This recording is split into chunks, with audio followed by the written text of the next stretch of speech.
Nina's dream is to come to Hong Kong to work as a foreign domestic helper. She's the main pillar of support for her family.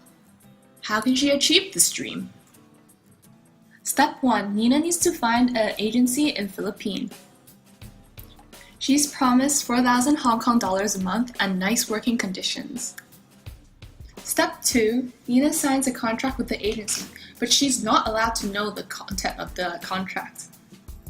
The contract is filled with fees that Nina has to pay, amounting to around 7 months' salary. Step 3. Nina receives training from the agency. Step 4. Nina flies to Hong Kong and meets with the Hong Kong placement agency. Nina is brought to a Hong Kong loan firm to settle her debt with the Philippine agency. I will collect the debt you owe to the Philippine agency. So you should pay us 3,500 Hong Kong dollars for 7 months. But I only earn 4,000 a month. That has nothing to do with me. Fine, let me see the loan contract. No, you cannot read or keep a copy. Sign! Fine, I'll sign. I need my job for my kids. Step 6. Nina starts working at the employer's home. Listen carefully. You'll have $3,800 a month, no rest days, and you'll have to work 24/7. But it said that I'll get 4,000 Hong Kong dollars. Nina thought to herself, it is so different from what I thought. I want to change to a new employer. So she went to the Hong Kong Employment Agency.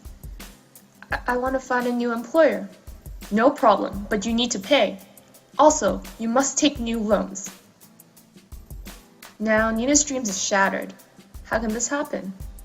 There are some conditions that allow this. The first condition is the regulations have inconsistencies and loopholes that enable collusion. While Philippines government say that such employment must go through agencies and no commission fee is allowed, Hong Kong government stipulates that employment agencies shall only charge a maximum 10% of first month's salary. Yet Hong Kong cannot specifically forbid Philippine agencies from charging more than that. Additionally, loan firms become the agency's facilitators to make transactions lawful, and they're not really regulated by both authorities. The second condition is, Nina cannot complain effectively. When Nina wants to sue, she has to stop her job immediately and collect substantial evidence. Plus, she needs to comply with the 2-week rule that only allows her to stay in Hong Kong for 2 weeks without a job. For evidence, the agencies and loan firms can each defend themselves. We are just intermediaries. We do not receive extra money. We're an independent entity. So let's summarize their wrongdoings. Loan firms are the unregulated facilitators to enable the transactions, and they benefit from a high interest rate. Philippine agencies can blatantly overcharge using its training centers as a proxy. Hong Kong agencies can collude with them to deceive and share profits. Indeed, sometimes they themselves overcharge as well. Also, they can confiscate Nina's document to avoid backlash. Unfortunately, our poor Nina has no way to know what is really happening. She's at the most disadvantaged position in the clutter of falsified or obscure information. The title of the fees, the amount, and all potential beneficiaries are so unknown to Nina, as well as to the employers and the outsiders. Well, Nina is just one of them. If we zoom out to all Philippine and Indonesian foreign domestic helpers in Hong Kong, there can be even more Ninas suffering from this. Plus, Hong Kong, Philippines, and Indonesia do have their own interpretations of this process. Because there are different regulations cross borders, the situation is really complicated. Do you think this is not a problem for Hong Kong? The total Hong Kong population is 7.2 million, but there are more than 320,000 foreign domestic helpers.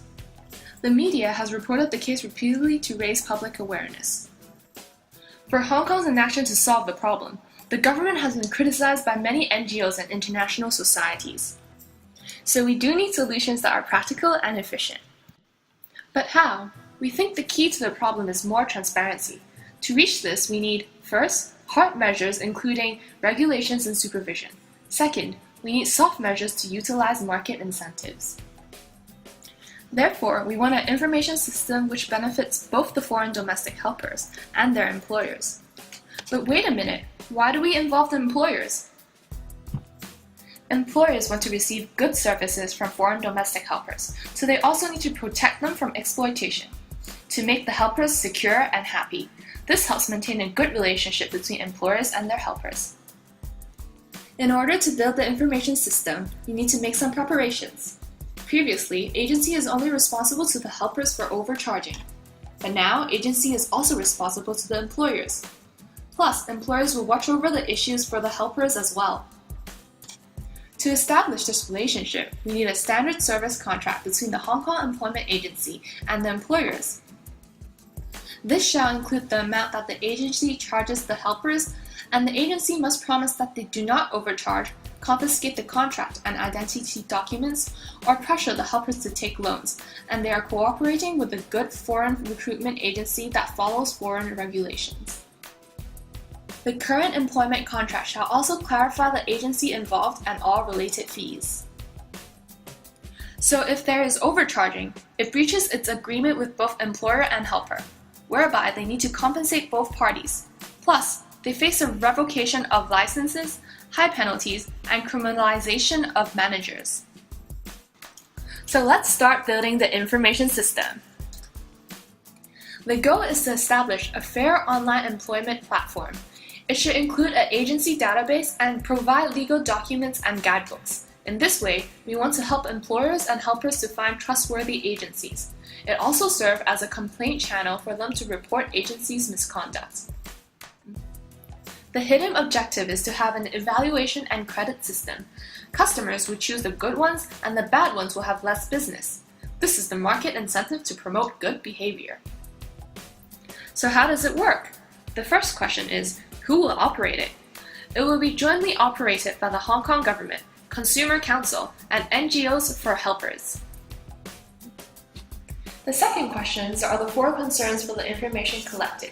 Namely, what information is needed, how do we collect it, who will pay for the information system, and how to ensure the information collected is reliable. First, for the agencies, they must provide to the database the contracts enacted and annual placement and accounting results. You may ask, what if they cheat? Well, we require the managers of Hong Kong agencies to sign and promise that the information is valid. If not only will the agency be penalized, the managers may also be criminalized.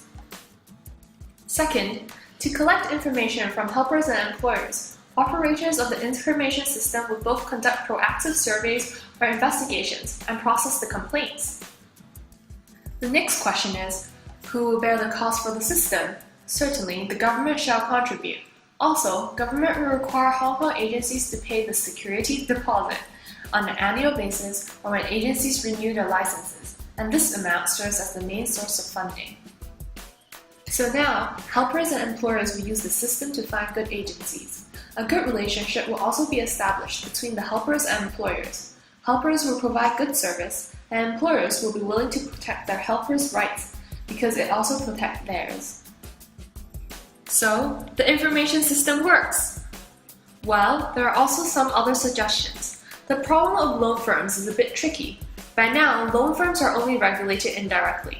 Therefore, we recommend that they promise in public they won't provide loans to helpers for agency fees and will not collude with employment agencies. Loan firm runners shall sign this, so if they breach the promise, they will be punished themselves. We also recommend that the 2-week rule should be extended to allow time for helpers to sue, there should be higher penalties for misconducts, and the government should increase cross-border communication to align the jurisdiction regulations. Oh! As the Singaporean government already has similar settings, Hong Kong can also learn from their experience. It will be much easier for Hong Kong.